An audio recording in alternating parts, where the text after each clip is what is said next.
I ultimately did, I don't know, 12, 1,300 flips in 23 states. We aggregated them and put them into single family rental portfolios. We sold them off to uh, institutional investors. But at the end of the day, doing all of those transactions added a lot of skill sets to me. But it was at the end of it, we made all this money for all these other people, and we sat down and we're like, we don't have real estate, no assets. I was sitting on a street corner down in Tucson. I was crying. I was actually praying. I was like, "Dear Lord, can I be worth nothing?" And so what that was is that I was fixing up this Adobe house, and at that point, I was just so crushed, emotionally crushed, and crying, like literally physically crying. I had been broken as a person. And that house, that Adobe house that I was doing work on, was the result of me having a goal of being a millionaire before 30.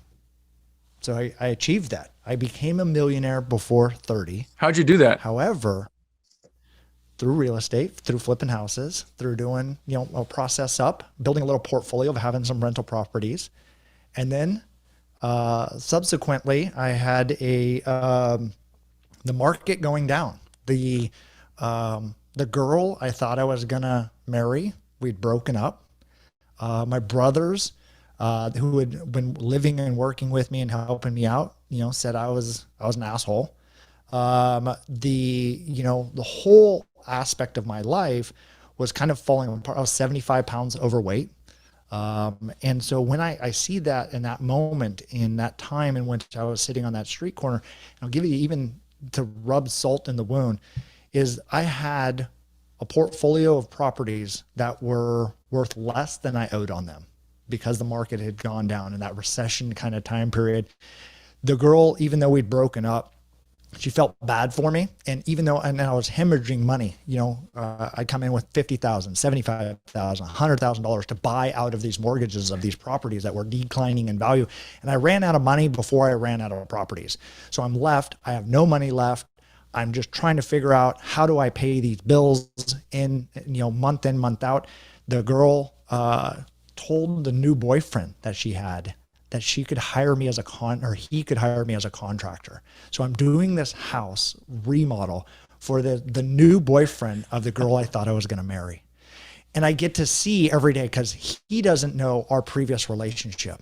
And so every time they come to the house to do a walkthrough, to update, to do the other things, it's my heart. And this is my first kind of real heartbreak kind of moment in my life, in my 20s. And it's just absolutely eating me up.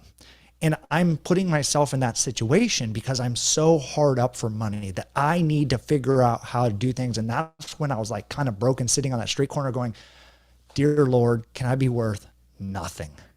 It's better than negative.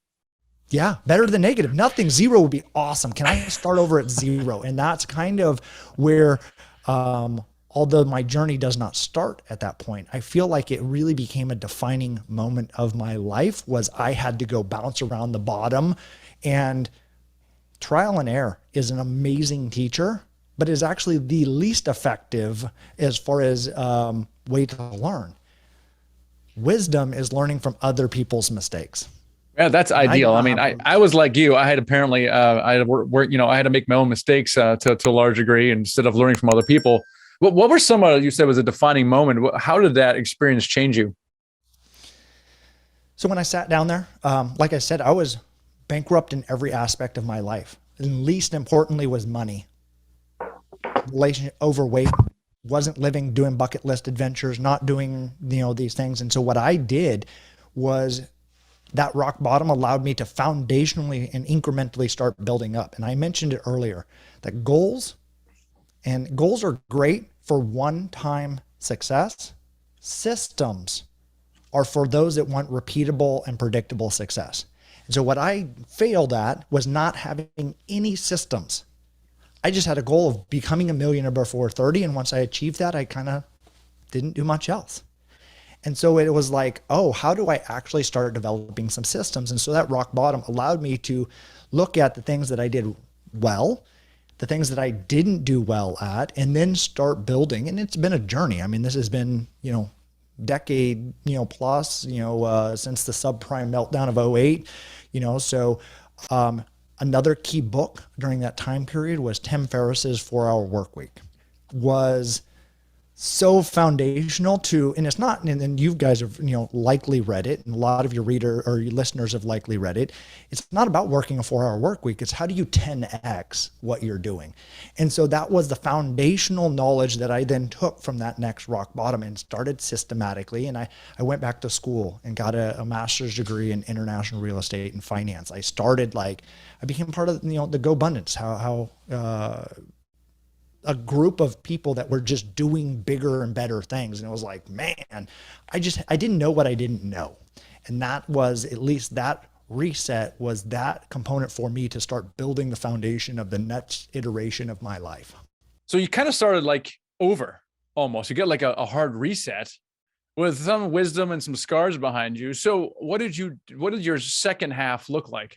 Yeah, I like that as a good explanation, a hard reset. But it was now figuring out, I'd had a little bit of knowledge base of what I wanted to do in the future. And so that allowed me to start systematically. Obviously, '09, the market was in free fall. I started flipping.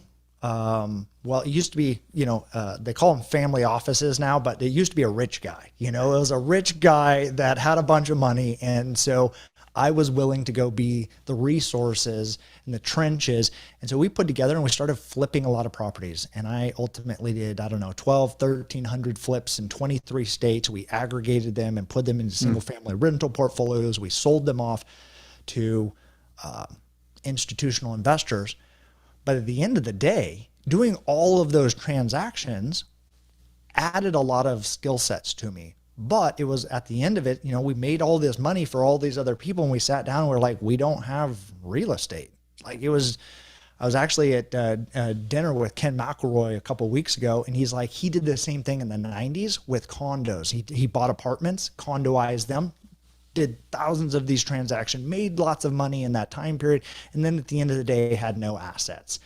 And so for me, it's been an evolution of my own journey. While I did make a lot of money in transactions during that time period, it was like, how do we get real wealth? And that is really from the passive income and creating and investing into things and things like that, what you guys are doing, investing into multifamily or commercial assets that you're owning for a long term. And so that is, even in my evolution of that 2.0 version, was creating momentum of cash, on a hamster wheel that then is now graduated into putting into more apartments and office buildings and commercial buildings and other things to start producing the cash flow of passive income.